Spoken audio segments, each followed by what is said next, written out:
The fever had been burning through Clara June for 3 days now, but she had kept riding because stopping meant dying alone in the desert, and that terrified her more than the infection spreading from the bullet graze on her thigh. She had told no one about the wound she had gotten when those outlaws tried to rob the stagecoach 2 weeks back, figuring it was shallow enough to heal on its own. But the New Mexico heat and dust had other plans. Now, as her horse plodded along the dusty trail toward what she hoped was Oro Grande, the world tilted sideways and the brilliant blue sky turned gray at the edges.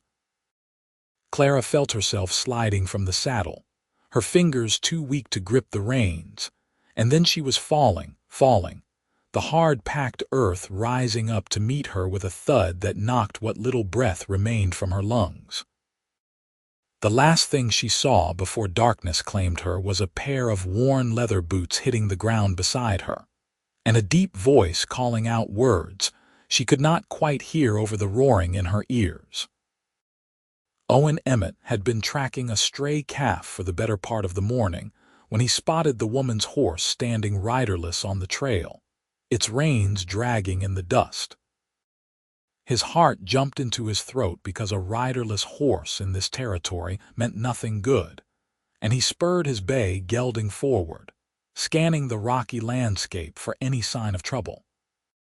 That was when he saw her, crumpled in the dirt like a discarded doll, her dark hair spread around her head and her face pale as death beneath the dust and sun. He was off his horse before it fully stopped, his knees hitting the ground beside her as his hands went to her throat, searching for a pulse. It was there, thank God, but it was racing too fast and her skin burned under his fingers like she had been lying in a fire. Owen looked her over quickly, checking for obvious wounds, and that was when he saw the way her skirt had torn, revealing a glimpse of her upper leg where the fabric was stained dark with blood and something worse, the telltale yellow-green of infection. "Madam, can you hear me?" he said, his voice urgent as he gently patted her cheek. Her eyelids fluttered but did not open, and a soft moan escaped her cracked lips. Owen did not waste another second. He scooped her up into his arms, shocked at how light she was, how fragile she felt against his chest. Her head lolled against his shoulder as he carried her to his horse, and he could feel the fever radiating through her clothes. Getting her onto the horse while keeping her steady took some doing, but Owen had always been good in a crisis. He mounted up behind her, holding her against him with one arm while he gathered the reins of both horses with the other. Oro Grande was only 5 miles south, and he pushed the bay into a gallop, praying that Doc Harrison would be sober and available when they arrived. The ride felt like it took forever, even though Owen knew it was probably only 30 minutes. The woman in his arms stirred occasionally, muttering words he could not make out, her body shaking with chills despite the heat of the day. He held her tighter, willing her to hang on, this stranger whose name he did not even know but whose life had suddenly become the most important thing in his world. Oro Grande appeared on the horizon like a mirage, its scattered buildings shimmering in the heat. Owen rode straight down the main street, not caring about the people who stopped to stare, and pulled up in front of Doc Harrison's office with such force that his horse nearly sat back on its haunches. He was already dismounting, pulling the woman down with him, when the door flew open and the doc himself appeared, his white hair wild and his spectacles sliding down his nose. "What have we got here?" Doc Harrison asked, his voice sharp and professional despite his disheveled appearance. "Found her collapsed on the trail north of town," Owen said, carrying her through the door. "She's burning up with fever and there's an infected wound on her leg." Doc gestured to the examining table in the center of the room, and Owen laid her down as gently as he could. The doctor was already rolling up his sleeves, his eyes sharp as he looked her over. "How long ago did you find her?" "Maybe 40 minutes. She was unconscious when I got to her. Good man for bringing her in so quick, Doc said, already cutting away the fabric of her skirt to expose the wound. Owen turned his head, giving her what privacy he could, but not before he caught a glimpse of the angry red streaks running up her thigh from a wound that had clearly gone untended for far too long. The doctor sucked in a sharp breath. This is bad. Blood poisoning has set in. When did she get this wound, do you know? No idea. I have never seen her before. Doc Harrison was already cleaning the wound, his movements swift and sure. Well, she is lucky you found her when you did. Another few hours and we would be digging a grave instead of treating an infection. I am going to need to debride this wound, clean it out thoroughly, and get her started on some medicines. It is going to be touch and go for a while. Will she make it? Owen asked, surprised by how much the answer mattered to him. Maybe. She is young and that works in her favor, but she is in bad shape. The next 24 hours will tell us which way the wind blows. The doc glanced up at him. You planning to stick around? Owen had been heading back to the ranch where he worked, 20 miles west of town, but something in him would not let him walk away from this woman whose life he had literally held in his hands. Yeah, I will stay. Good. Go get her a room at the boarding house and tell Mrs. Patterson we will need it for at least a week, maybe more. Then come back here and help me move her once I have this wound cleaned and bandaged. Owen did as he was told, his mind still full of the image of that pale face and dark hair, the way she had felt so small and breakable in his arms. At the boarding house, Mrs. Patterson clucked her tongue and promised to have the best room ready within the hour. He paid for 2 weeks upfront, telling himself it was just the decent thing to do, that anyone would do the same for a stranger in need. When he got back to the doctor's office, the woman was bandaged and covered with a clean sheet, her face still deathly pale but perhaps not quite as gray as before.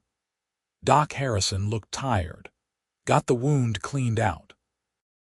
There was a piece of fabric embedded in there, probably from her dress or whatever she was wearing when she got shot. That is what caused the infection to get so bad. I have given her something for the pain and the fever, but now we wait. Together, they carried her to the boarding house, where Mrs. Patterson had indeed prepared the nicest room, the one with the window facing the street and a real brass bed frame.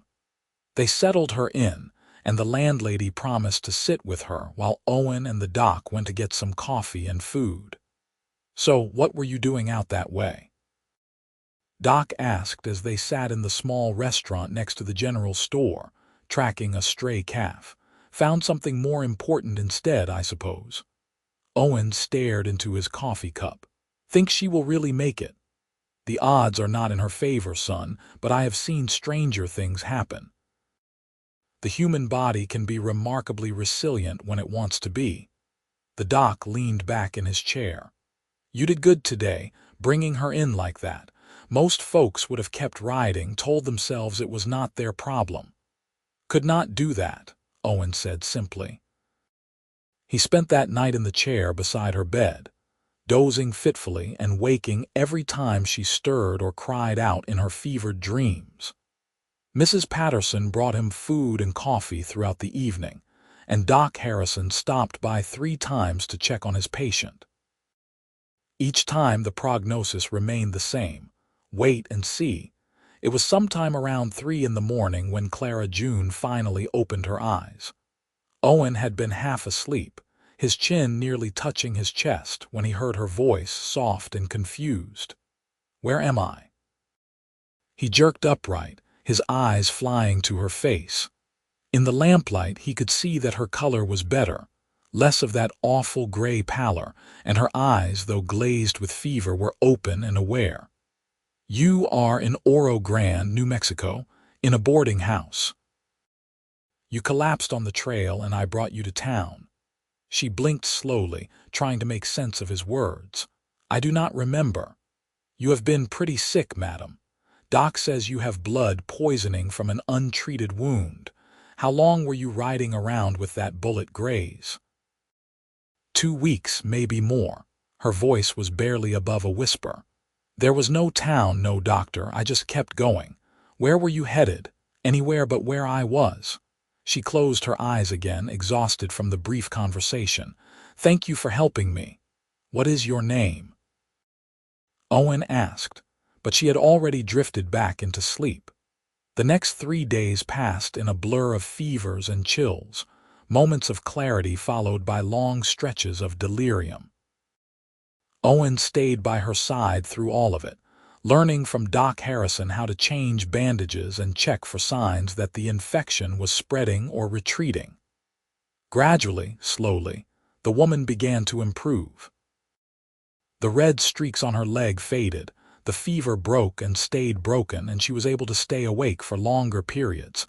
It was on the 4th day that she finally told him her full name. "Clara June," she said, accepting a cup of broth from his hands. "Clara June Jennings." "Owen Emmett," he replied, settling back into the chair that had become his second home. "Pleased to make your acquaintance, Miss Jennings, though I wish it had been under better circumstances." A ghost of a smile crossed her face. "I suppose collapsing in the desert is not the best way to meet someone." She sipped the broth carefully. "Why are you still here? I would have thought you had other places to be by now." "I do have a job I am probably getting fired from," Owen admitted. "But it did not seem right to leave you alone. You do not even know me." "That is true enough, but I could not leave you all the same." He met her eyes, those dark eyes that had started to regain some of their life. "Besides, now I am curious about what you were running from." Clara looked away, her fingers tightening on the cup. "That is a long story. I have got time." She was quiet for a long moment, and Owen thought she might not answer. Then, softly, she began to speak. "I was traveling with my aunt from Kansas City to California. We were on the stagecoach when it got held up by outlaws. They were after the strongbox, but when my aunt tried to hide her jewelry, one of them grabbed her, and I tried to stop him. He shoved me away, and I fell against the side of the coach where a piece of metal was sticking out. It tore through my skirt and into my leg, but there was so much chaos I did not realize how bad it was until later." "What happened to your aunt?" "She died." Clara's voice broke slightly. "Her heart gave out from the shock and fear. We buried her in the next town, and I did not know what to do. I had no money except what was in my pocket, no family left that I knew of. So I bought a horse with what little I had and just started riding. I figured I would head to California like we had planned, try to find work there." "And you never had that wound looked at?" "I cleaned it myself, or tried to. It seemed to be healing at first, but then it started to get worse. By the time I realized how bad it was, I was too far from anywhere to go back, so I just kept going forward, hoping I would find a town before it killed me." She looked at him. "I guess I almost did not make it." "But you did," Owen said firmly. "You are going to be fine now. Because of you." Clara set down the cup and reached out, her hand finding his. Her fingers were still too thin, too pale, but her grip was stronger than it had been. "I do not know how to thank you properly for saving my life." Owen looked down at their joined hands and felt something shift in his chest, something warm and terrifying and wonderful all at once. "You do not need to thank me. Just focus on getting better." Over the next week, Clara grew stronger every day. She was able to sit up without help, then to stand and walk a few steps around the room. Doc Harrison declared himself pleased with her progress and cut his visits down to once a day. Mrs. Patterson brought up hearty meals that Clara actually had an appetite for, and Owen found himself spending hours just talking with her, learning about her life before the tragedy that had brought her west. She had been a schoolteacher in Kansas City, she told him, living with her aunt after her parents died of influenza when she was 17. She loved reading and poetry, had a particular fondness for horses, and dreamed of seeing the ocean someday. In turn, Owen told her about his life, about growing up on a ranch in Texas, losing his family to a tornado when he was 20, and drifting west to find work. He had been at the Circle M Ranch outside Oro Grande for 2 years now, working as a cowhand and saving money with no particular goal in mind, beyond simple survival. "You should go back to your job," Clara said one afternoon as they sat together by the window, watching the activity on the street below. "I feel terrible that you have been here so long because of me." "I sent word to the foreman explaining the situation," Owen said. "He is holding my position for me. Besides, I am not ready to leave yet." "Why not?" Clara turned to look at him, her dark eyes searching his face. Owen struggled to find the right words. "Because when I found you in that desert, something in me changed. I have been drifting for so long, not really caring about much of anything, and then suddenly there you were and your life was in my hands and it mattered. You mattered. And now that I know you, now that I have spent all this time talking with you and watching you fight your way back from death's door, I cannot imagine just walking away and never seeing you again." Clara's breath caught. "Owen, I do not have anything to offer you. No money, no prospects, nothing but a borrowed dress and a future that is completely uncertain." "I am not asking you for anything," he said, reaching over to take her hand. "I am just telling you the truth. And the truth is that somewhere in the last 10 days, I went and fell in love with you, Clara June Jennings." Tears welled in her eyes. "That is insane. You barely know me." "I know enough. I know you are brave and stubborn and kind. I know you have a good sense of humor even when you are in pain. I know that when you smile, it feels like the sun coming out from behind a cloud. That is enough for me." "I think I am falling in love with you too," Clara whispered. "And it scares me to death because I just lost everything and everyone I cared about, and I do not know if I can survive losing someone else." Owen lifted her hand to his lips and kissed it gently. "Then I will just have to make sure you do not lose me." The kiss came naturally, inevitably, his lips finding hers with a tenderness that made her heart ache. It was soft and sweet and full of promise, and when they finally pulled apart, both of them were smiling. "So what happens now?" Clara asked. "Now you finish getting better. And then we figure out the rest together." It took another 2 weeks before Doc Harrison declared Clara fully healed and able to resume normal activities.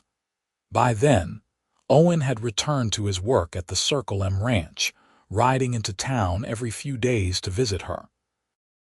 The separation was difficult for both of them, but it also gave Clara time to think about what she wanted her future to look like. Mrs. Patterson had taken a liking to her and offered her a job helping around the boarding house in exchange for room and board. It was not much, but it was honest work and it meant she could stay in Oro Grande, close to Owen. Clara accepted gratefully, finding comfort in the routine of cooking and cleaning and changing linens. She also began teaching the children of some of the town's families in the evenings, using the small parlor of the boarding house as a makeshift classroom. Owen came to town one Wednesday evening in late October and found her surrounded by 6 children of varying ages, all of them bent over slates and practicing their letters. He stood in the doorway and watched her, this remarkable woman who had come into his life like a miracle, and knew with absolute certainty that he wanted to spend the rest of his days with her.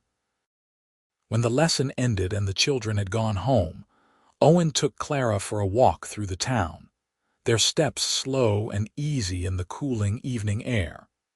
They talked about everything and nothing, comfortable in each other's presence in a way that felt both brand new and ancient at the same time. "I spoke to the foreman at the ranch," Owen said as they paused near the small church at the end of town. Told him I was planning to ask a woman to marry me and wanted to know if there was any way I could get better wages or maybe a promotion so I could support a wife properly. Clara's heart began to pound. What did he say? He said the ranch has been looking for someone to manage the horse breeding program. It would mean more responsibility, but also a significant pay increase and a small house on the property. I told him I was interested. Owen turned to face her fully, taking both of her hands in his. Clara, I know we have not known each other for very long, and I know your life has been turned upside down this year. If you need more time, I will wait. But I love you and I want to build a life with you if you will have me. Are you asking me to marry you, Owen Emmett? Yes, madam, I am. He reached into his pocket and pulled out a simple gold band. It belonged to my mother. It is the only thing I have left from my old life, and I would be honored if you would wear it. Clara felt tears streaming down her face, but they were happy tears this time. Yes, I will marry you. 1,000 times yes. He slipped the ring onto her finger and it fit perfectly, like it had been made for her.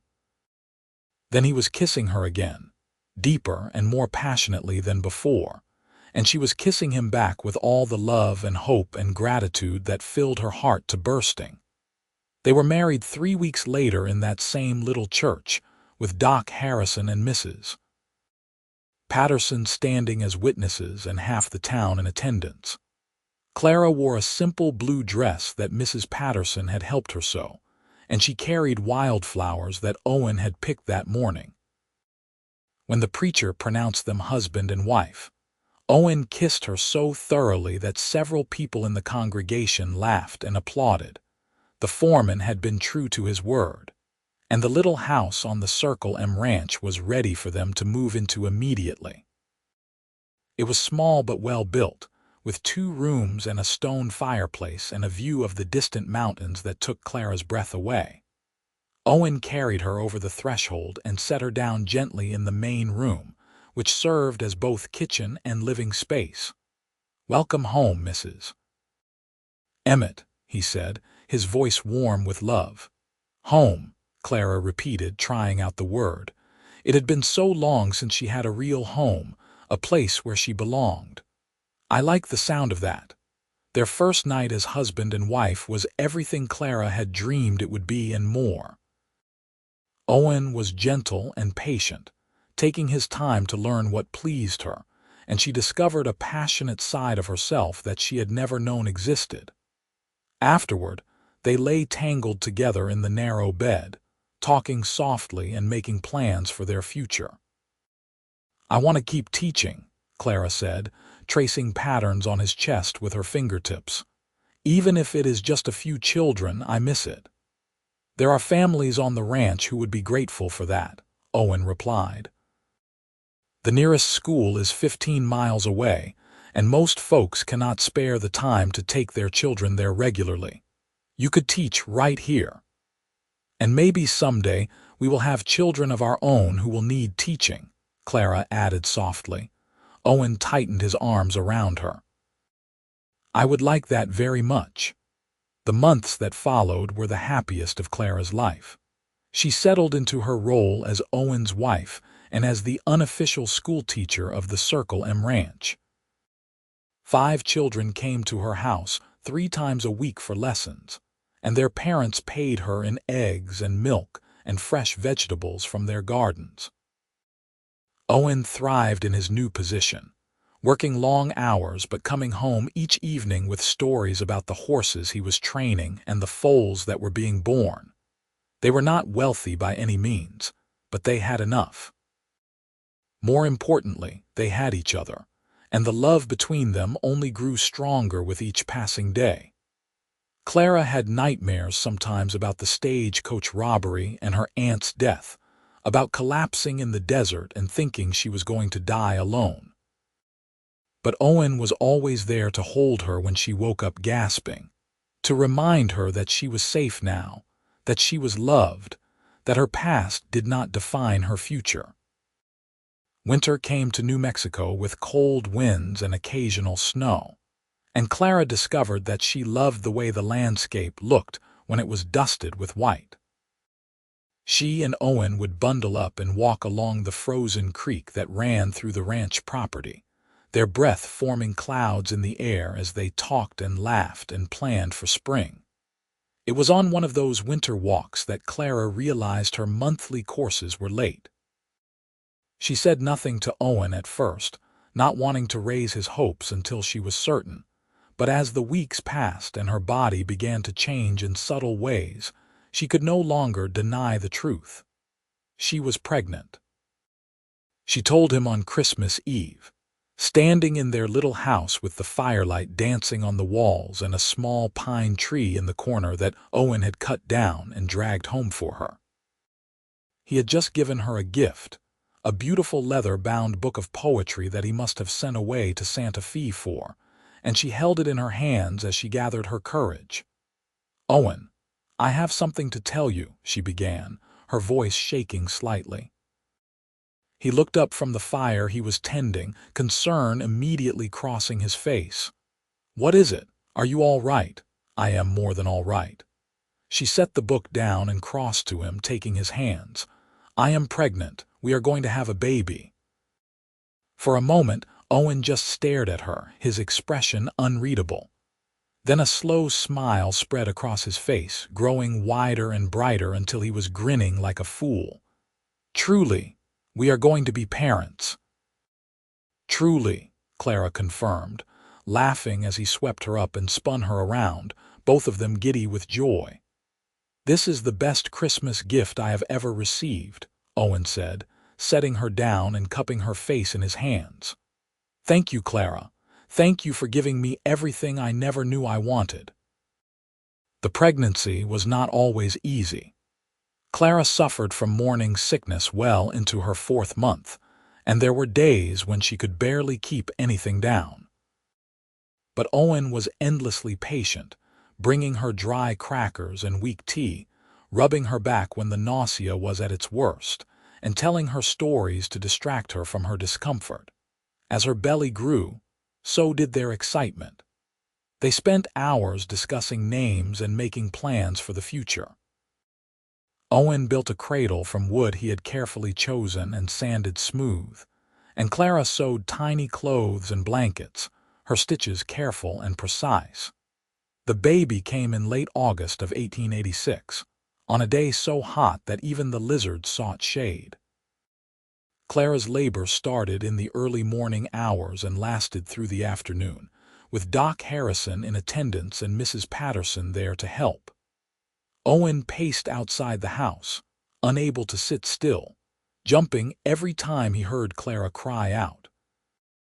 Finally, as the sun was beginning to set, he heard the thin, angry wail of a newborn baby. Moments later, Doc Harrison opened the door with a tired but pleased expression. "You have a son, Owen, and your wife is doing just fine." Owen rushed inside to find Clara propped up against pillows, exhausted but radiant, holding a tiny bundle wrapped in one of the blankets she had made.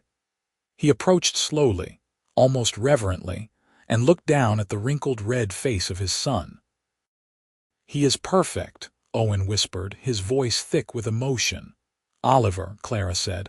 "I thought we could name him Oliver James Emmett." "Oliver," Owen repeated, testing the name. "I love it."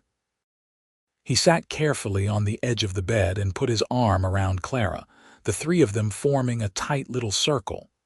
"I love you so much, both of you." Those first few months with a newborn were exhausting and wonderful, and sometimes overwhelming. Oliver was a healthy baby with a powerful set of lungs, and he kept them up many nights with his crying. But there were also moments of perfect peace, like when Clara would nurse him in the rocking chair Owen had bought for her while Owen sat nearby and read aloud from her poetry book, or when all three of them would nap together on lazy Sunday afternoons.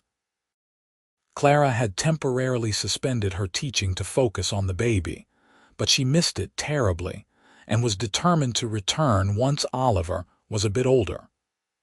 Owen supported her completely, even offering to watch the baby during lessons so she would not be distracted. "You are the best husband," Clara told him one evening as they sat together on the porch, watching the sunset while Oliver slept in his cradle nearby. "I am just loving my family the way they deserve to be loved," Owen replied, pulling her close. When Oliver was 6 months old, Clara started teaching again, with Owen keeping his promise to watch the baby. It worked remarkably well, with Owen carrying Oliver in a sling while he did lighter chores around the ranch, and then bringing him to Clara to nurse when needed. The children who came for lessons were delighted by the baby, always wanting to hold him or make him smile. Life settled into a comfortable rhythm. Owen continued to excel in his work with the horses, eventually earning another promotion that came with an even better salary. They were able to save money for the first time, putting away a little each month toward a future that seemed brighter than either of them had ever dared to imagine. When Oliver was 2 years old, Clara discovered she was pregnant again. This time, the pregnancy was easier, perhaps because she knew what to expect. Their daughter was born in the spring of 1889, a perfect little girl with her mother's dark hair and her father's green eyes. They named her Catherine Rose, and Oliver was fascinated by his baby sister, always wanting to help take care of her. The house felt full now, in the best possible way. There was always noise and laughter, always someone needing attention or comfort. Clara sometimes thought back to that day in the desert when she had been so close to dying, so certain that her story was over. How strange and wonderful life could be, that the worst moment of her existence had led directly to the best. By 1892, when Oliver was 6 and Catherine was 3, Clara had built up a substantial teaching practice. She now had 12 regular students and had even convinced the ranch to build a small one-room schoolhouse so she would have proper space for lessons. Owen had become the head of all livestock operations at the Circle M, a position that came with real authority and a generous salary. They had been able to add a second bedroom to their house and fill it with books and toys and all the things that made a house a home. One evening, as they sat on their porch watching their children chase fireflies in the gathering dusk, Owen turned to Clara and said, "Do you ever think about that day I found you?" "All the time," Clara admitted. "It feels like another lifetime ago, and yet I remember it so clearly. I remember thinking I was going to die, and then I remember your voice and your hands and knowing somehow that I was going to be all right." "I knew it too," Owen said. "The moment I saw you, even before I knew if you were alive or dead, I knew that you were going to change my life forever." "We changed each other's lives," Clara corrected, reaching for his hand. "You saved me, Owen, but I saved you too. We gave each other a reason to stop drifting and start living. Best decision I ever made, getting off my horse to check on a stranger." Clara laughed. "Best decision I ever made, not dying in that desert." They sat in comfortable silence for a while, watching as Oliver caught a firefly and brought it over to show his little sister, her delighted squeals carrying across the yard. These were the moments Clara treasured most, these simple, ordinary moments that made up a life. "I want another baby," she said suddenly, surprising herself as much as Owen. He looked at her with raised eyebrows. Yeah, I think our family is not quite complete yet. What do you think?" Owen pulled her close and kissed her temple. "I think that sounds perfect." Their third child, another son they named Oscar William, was born in early 1893. He was a calm, easy baby, so different from Oliver's colicky infancy or Catherine's demanding toddlerhood. With 3 children, the house was truly bursting at the seams, and Owen began making plans to build a larger home on a piece of property. The ranch owner had offered to sell him at a very reasonable price. The new house was finished in the spring of 1894, a beautiful 4-bedroom structure with a real parlor and a dining room, and even a small room that Clara could use as an office for her teaching work. Moving day was chaotic but exciting, with the children racing through the empty rooms and claiming their spaces while Clara and Owen directed the placement of furniture. That first night in the new house, after the children were all tucked into their beds and the chaos had finally settled, Owen and Clara stood in the kitchen and looked around at everything they had built together. "Remember when we had 2 rooms and nothing but hope?" Clara said, leaning against his chest. "I remember thinking it was the finest place I had ever lived because you were in it with me," Owen replied. "Still the smoothest talker I have ever met," Clara teased, turning to kiss him. "Still the most beautiful woman I have ever seen," he countered. The years continued to pass, marked by birthdays and holidays, and the everyday miracles of watching their children grow. Oliver proved to be gifted with horses, just like his father, and began helping Owen with the training when he was only 10 years old. Catherine was bright and curious, with a love of learning that made Clara's heart swell with pride. Oscar was the peacemaker of the family, always finding ways to smooth over conflicts and make everyone smile. Clara's school continued to thrive, eventually expanding to serve not just the ranch children but families from the surrounding area as well. She hired an assistant teacher when the number of students reached 20, a young woman from Oro Grande who reminded Clara a bit of herself at that age, earnest and eager and full of dreams. Owen became a partner in the ranch operations in 1898, a recognition of his years of hard work and the significant contributions he had made to the success of the Circle M. With the partnership came a share of the profits, and for the first time in their lives, they were truly financially secure. They celebrated their 15th wedding anniversary in November of that year with a party that brought together everyone they cared about. Doc Harrison was there, now fully retired but still sharp as ever. Mrs. Patterson came from Oro Grande, proud as a mother hen over how well Clara had done. The ranch owner and his wife attended, along with dozens of friends and neighbors whose lives had been touched by Owen and Clara over the years. As Clara looked around the packed parlor of their home, at the children running and laughing, at Owen standing by the fireplace telling a story that had everyone in stitches, she felt a profound sense of gratitude. This life she was living, this beautiful, messy, imperfect, wonderful life, had almost not happened. She had been so close to dying in that desert, so close to never knowing any of this joy. Later that night, after everyone had gone home and the children were asleep and the house was finally quiet, Clara and Owen lay in bed together and talked about everything and nothing, as they had done countless times over the years. "You ever regret it?" Clara asked. "Taking me in the way you did, giving up your old life for me?" Owen looked at her like she had asked if the sun would rise tomorrow. "Not for one single second. You and our children, this life we have built together, it is everything I never knew I wanted. You are everything." "I love you so much," Clara whispered, "more than I have words to say. I love you too.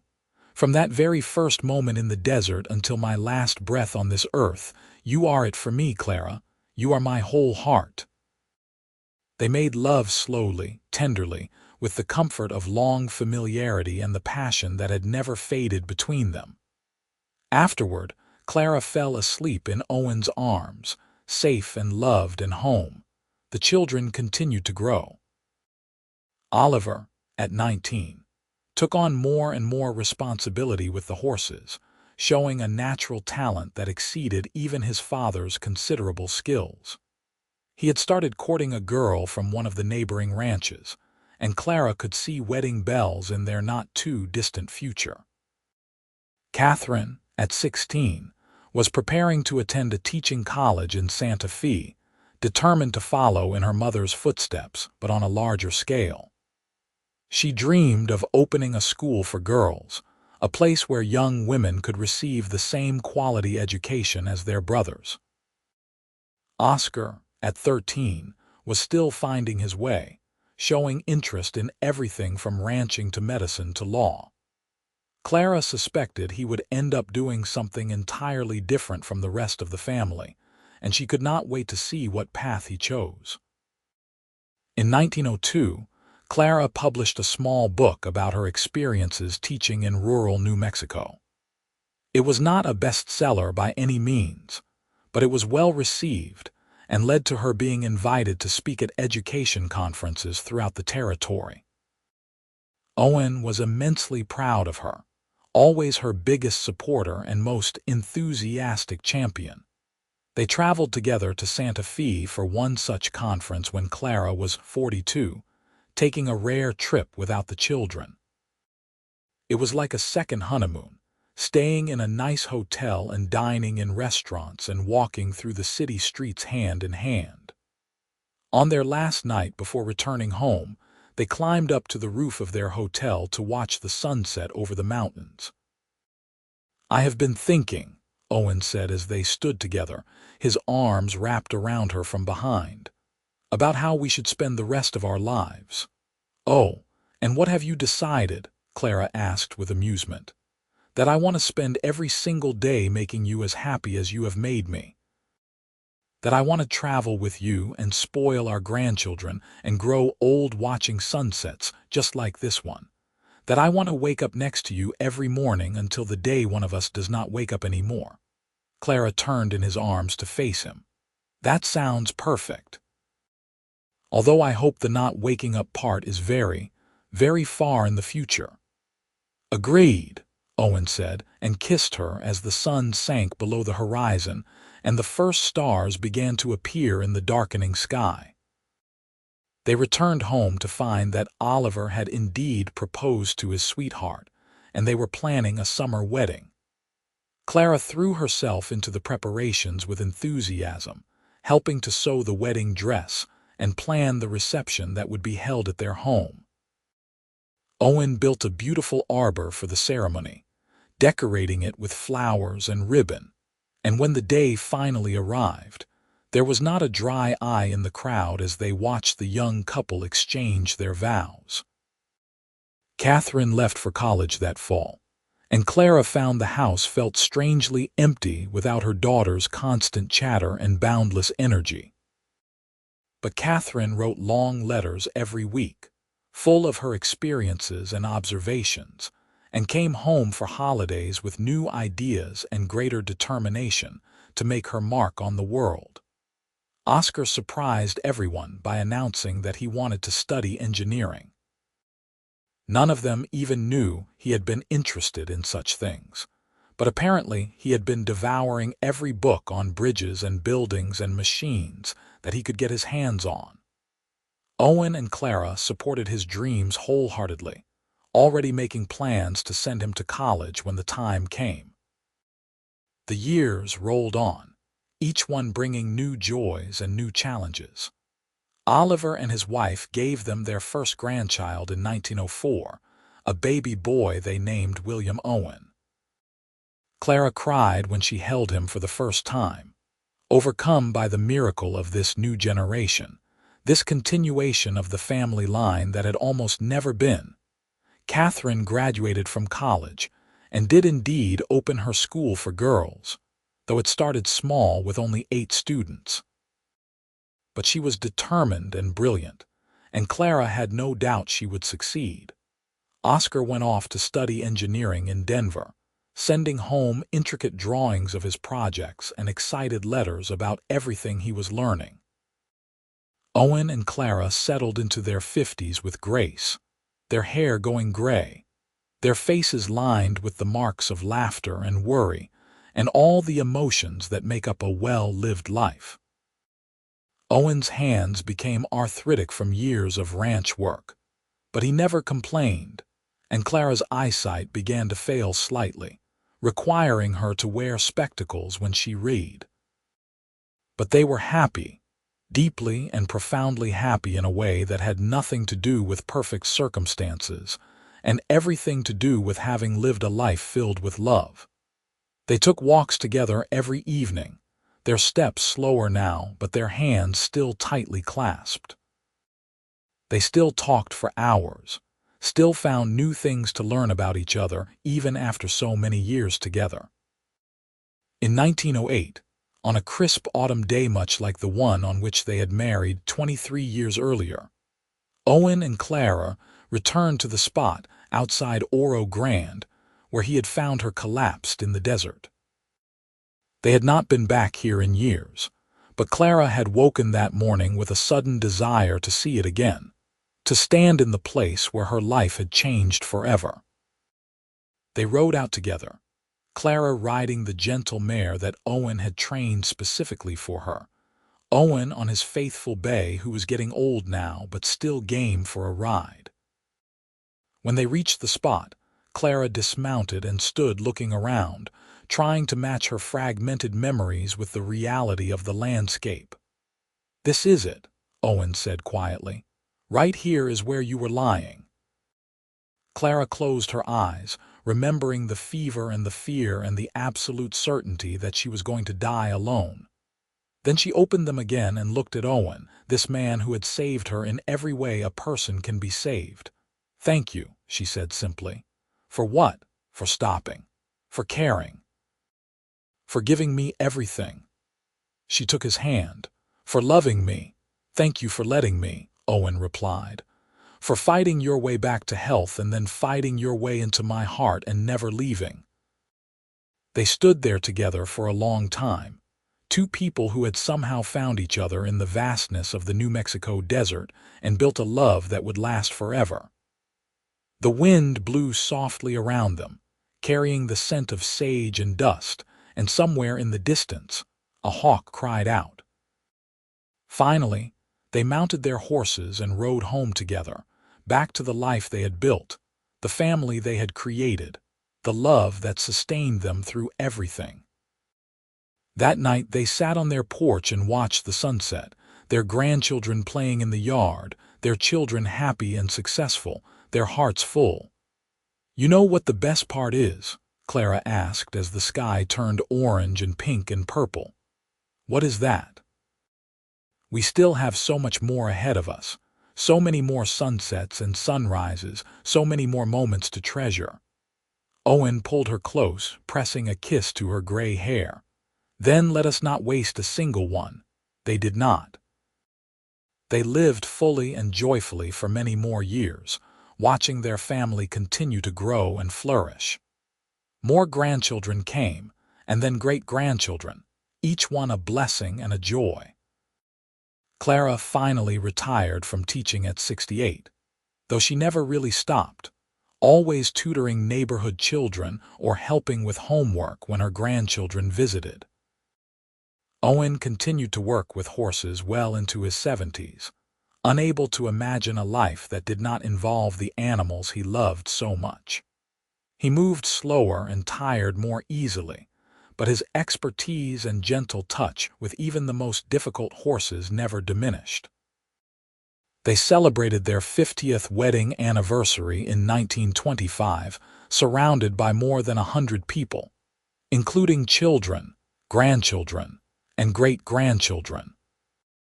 Someone had put together a book with photographs and stories from throughout their marriage, and Clara and Owen spent hours paging through it, marveling at all they had lived through together. 50 years, Clara said wonderingly. "It seems like both forever and no time at all." "Best 50 years of my life," Owen said. "Every single day with you has been a gift." They danced together that night, moving slowly to music played by Oliver's oldest son on his fiddle.